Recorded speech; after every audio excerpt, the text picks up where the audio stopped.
In today's video, I'll show you how to fix the Webflow editor when it's not loading.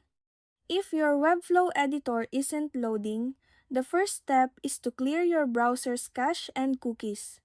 Click the icon in the address bar, select Cookies and Site Data, then Manage On-Device Site Data. Find and delete any Webflow data, then click Done. Next, open the three-dot menu, go to History, click Delete Browsing Data, and confirm by clicking Delete Data.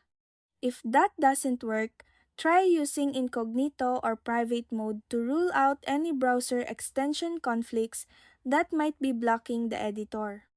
Lastly, if the editor stops working after edits, consider restoring a backup. Go to Site Settings, select Backups, and choose a previous version to restore. And that's it. That's how you fix the Webflow editor when it's not loading.